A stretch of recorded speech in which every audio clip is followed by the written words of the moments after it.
What sites do I use when doing research and whatnot for rugby, trying to gather rugby information? This one actually came in as a request on Patreon, and it's been one I've been meaning to do for a while because it's one I get asked a fair bit, especially when I do any of those kind of stats analysis videos. So I've listed a few, and there's a few I guess I'll go through off the top of my head. But the main sites that I use for the rugby information when doing the previews, reviews, stats analysis, and all that jazz are mostly located here on the board. I'll go through them and talk about kind of their strengths and weaknesses for each one, because some of them are better than others. But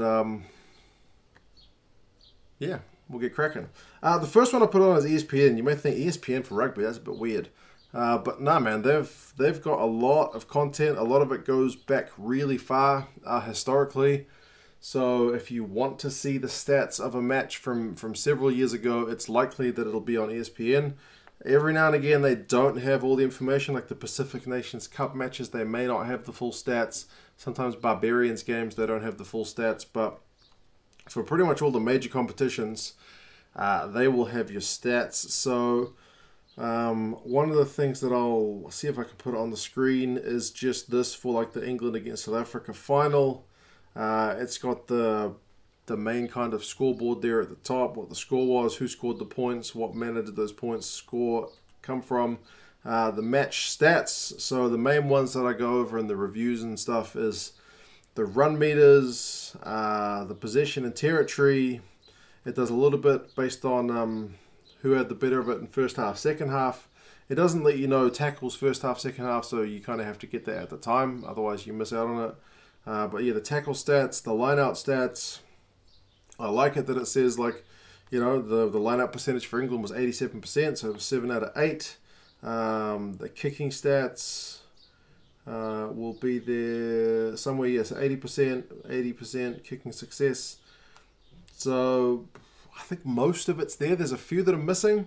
It doesn't tell you turnovers by team, like how many they won. It'll tell you turnovers conceded. It doesn't tell you like line out steals. It does tell you the overall line out percentage, but it doesn't tell you line out steals. So if you look on the player stats, it'll give you what points they scored and how they scored them. The run meters, the clean breaks, defenders beaten, offloads, passes, all that stuff. The defending, how many tackles, how many missed tackles. Line out wins is one they only credit to the hookers rather than the locks.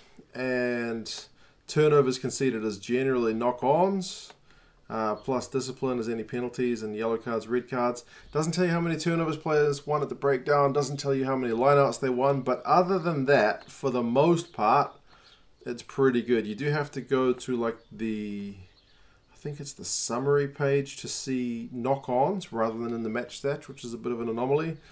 But for the most part, for individual match stats, ESPN's really good. For Rugby Pass, they also have general rugby news going all the time, which is pretty good. They've got their match center, which is not easy to find historical games as much as it is on ESPN, but it's got similar stuff. It's got defenders beaten, clean breaks. I'm not as much of a fan in the presentation as I am for the ESPN one. Like, what is one that I don't like? Like kicks in play here, 20%, 14%. I'm looking at a one between Ireland and Wales. Like, what does that mean? How many kicks in play was that? Doesn't say. It just gives you a percentage. So I'm not that much of a fan of that. Rucks 1. It's got a pie chart there with 114, then tells you the percentage, 63. I guess that's okay. What I do like, Scrums 1, 79%, 21%.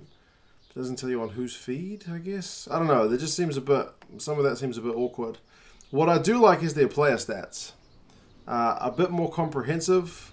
You know, meters, carries, defenders beaten, or it's beat defender rather than defenders beaten. Clean breaks, passes. It does have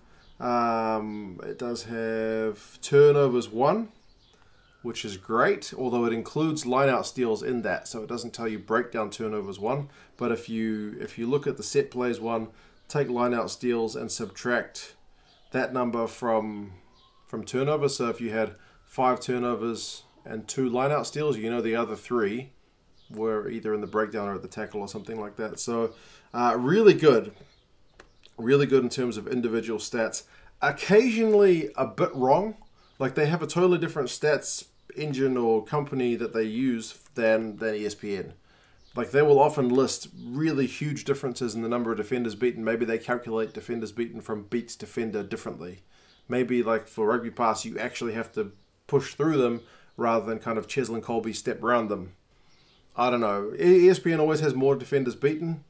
But like occasionally Rugby Pass's one has been genuinely wrong. Like I emailed them about it, which is how I can remember. In one Super Rugby match, Samisi Masarewa had a phenomenal number of run meters. It was 100 plus in ESPN, and visually watching the game, I was like, that guy's got 100 run meters easy. But on Rugby Pass, I can't find it now, but it was really low, and I thought that can't be right. I emailed them about it, but they never replied to me, so what are you going to do? But other than that, Rugby Pass's content is really good, especially for individual matches. Now, for season... Oh, hold on a second. My daughter is wanting attention. Right, my daughter wants dinner. Anyway, what I was going to get to is where Rugby Pass and ESPN are a bit let down is their season stats. And this is where, at least for Super Rugby, Fox Sports site really, really does very well. For Super Rugby, you're able to, with this table, look around for, like I can see... On the one I'm looking at, Michael Hooper made the most tackles in Super Rugby from 14 games, played that many minutes, 223 tackles over the course of the season. But if you look at average tackles per game, oh, he's still number 1 with 15.9. So if you want to see what was the average number, because you could get some guy who played every game, you could get one guy who only played 5 games, but on average had a much better average performance. Yeah, overall season stats, how many minutes on average did, I don't know, the Blues, loose head prop. On average, how many minutes did the Blues loose head props play? On average, 52, 46, 43. Like, that's really cool information that you can just see at a glance without having to calculate every game throughout the season. For the most part, it's pretty accurate. Some of the positional filters don't work as well as they should. Like some guys get put into positions they shouldn't be. That could be because South Africans number their blind side 7 and open side 6, that kind of thing. But for the most part, it is really, really good. It doesn't help like when guys play center and they play wing, you know, it stuffs up some of the filters. So they appear multiple times. But yeah, for the most part, you can also go by team. Which team had the highest average line-out winning percentage throughout Super Rugby? It was the Bulls with 94 at a glance, you know. Which team had the highest total for, I don't know, penalty goals? Total was the Bulls with 45. Average per game was the Bulls with 2.6. So all that season data is there at a glance. It's fantastic for stats analysis, honestly. There's not a better one. There's not a better site that does a competition as well as Fox Sports does well here. The only thing I don't like about it is the season data gets wiped every season. So you can't, I've tried different ways, and if anyone knows how to save this data to keep for the next year, I've tried multiple ways and not been able to get it done. I tried putting it into Excel, but Excel doesn't like it. Yeah.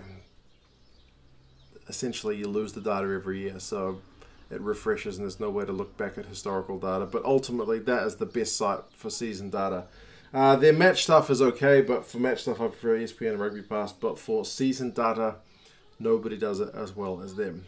The Rugby World Cup site, it's pretty in terms of what they provided for the Rugby World Cup content. You can see at a glance the faces and the stats, red cards, yellow cards, most penalties, most points, highest scoring match, all that stuff. All the data is there, and it's okay at like a surface level. Like if I go to team stats, I can see, I don't know, which team had the most points scored, 262. New Zealand 250.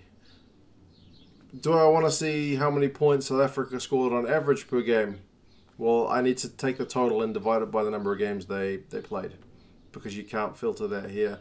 You can look, I don't know, tackles, most tackles.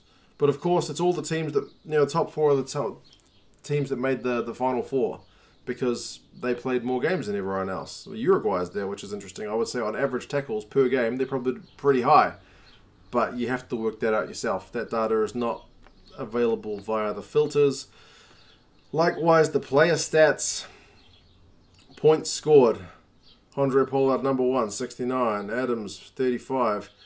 If you want to see who's number 21 after Takalua, good luck, because you can't do that from the website. So all the data is there. Like if I wanted to filter down by England's top point scorers, then you get down, there's all the guys that scored points, because there's not that many.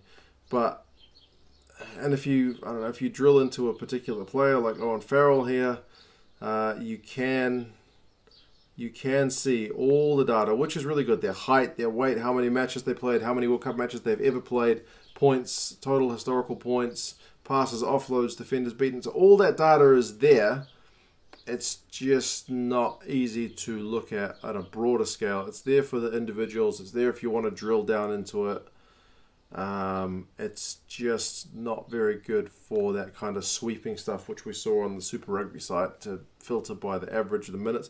And they've only got a limited number of things: tries scored, conversions, penalties, yellow cards, red cards, matches, tackles, clean breaks, drop goals, restarts doesn't do anything, and runs, restarts, totally blank. But defenders beaten, nah, it's not a filter. Turnovers, not a filter. Line-out steals, not a filter. If you go into the player stats, some of these things will be there. Like if we go drop goals, Camille Lopez, we can probably see on his tackles, drop goals, defenders beaten. So it's got defenders beaten there. Handling errors is there.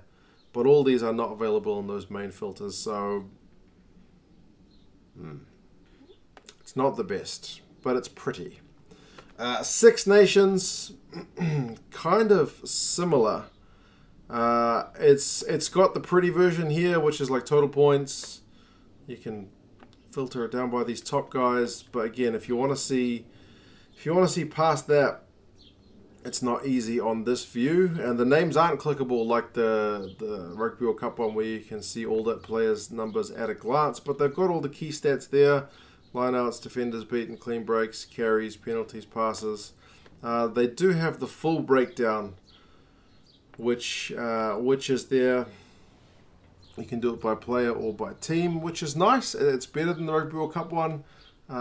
You still can't average it out. You still need to do that maths yourself. But I appreciate having all that data there to play with. It is easier at a glance than it is the Rugby World Cup data, I think. So the Six Nations stuff is okay, but it's still not as good as the Super Rugby data. The Rugby Championship one is pretty average. There's a bit of data here. I don't think I ever used the site. I always just pulled it from ESPN because this site is pretty ordinary. Tries, yeah, you can scroll down. I don't know, clean breaks. You can filter down to the 10th guy, and then after that, I don't think they have an option for like the full stats like the Six Nations version does. You can look at it by team, which is again okay. They're on these little drop downs, so it's not an easily accessible format. It's okay.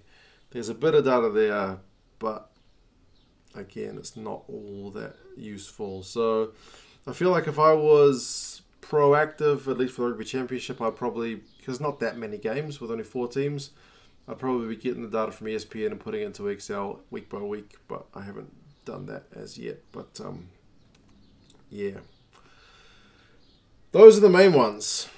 ESPN, I think, is the best for individual game stats. Rugby Pass has a few stats that ESPN misses, which is good if you work them in combination with each other. Fox Sports has the best season coverage, albeit not historical. You can only go for the most recent season. The Rugby World Cup, the Six Nations, and the Rugby Championship are all okay. in their own ways, but the Six Nations one is probably the better of those three, with the Rugby Championship the worst one. There are a few other sites that I use for data. Rugby Forecast is good for getting those algorithm predictions for the games. I've spoken to the master of that website before, and he's given me a bit of an explanation on how it works. And it's pretty cool. I like looking at that before all the games. Believe it or not, Wikipedia is pretty good. Like, if you want to see all the list of winners of the Six Nations, I would go to Wikipedia first. It's, for the most part, right. Occasionally you find mistakes because it is all just user-driven stuff. But if you want to see the history of rugby union matches between New Zealand and South Africa, they've got a page for it. England and France, they've got a page for it. Not every country's combination has a page for it, but a lot of them have pages for it. I did spot an era once that, like, I think it was like France and Argentina. They didn't have one of their most recent games, but for the most part, Wikipedia is pretty good. I use a variety of websites to get the lineups. BBC's okay, but they never give you the first names of the players, which is annoying. They always list them by surname only. Wales Online is really good for that. The New Zealand Herald is okay. Ultimate Rugby is okay. They've got stats. They've got a great player database to Ultimate Rugby, so in terms of listing all the players, that's probably the best place to go. But I find their match stats no more impressive than ESPN or Rugby Pass, so I generally don't use them for that. But yeah, they sometimes do good match previews and stuff as well. So yeah, Fox Sport Australia does good stuff for Super Rugby in terms of the lineups each week, better than the New Zealand or South African sites. Although for South African sites, what's that website called? It's not. I sometimes use SA Rugby Mag, which is okay. But is it? Oh, just Super Sports website, I think. Oh, Sport 24. Yes. Yeah, sport24.co.za. They're pretty good as well in terms of getting news stuff out. So BBC Wales Online, Off the Ball for Irish stuff. Those are the main sites that I use. Southern Hemisphere, New Zealand Herald, sport.24.co.za, and yeah, those are the ones that I mentioned. So those are the main websites that I use for rugby news. If you guys have any other ones that you generally use for your information, do let me know. There are probably other things that these sites can do that even I don't use them for. Like, I know Rugby Pass has got their player index, the RPI, which is okay. It's a bit flawed, but it's still a bit of a fun tool to have a play around with. But yeah, those are the things that I use. As I said, if you guys know other ones, do let me know. I'm always keen to get more information on where good rugby sources are at. But yeah, I hope you guys picked up a tip or two if you are looking for some rugby news. Otherwise, you can always watch my videos and I'll be summarizing a lot of that stuff anyway. But yeah, cheers guys, and I'll talk to you again soon. See you later.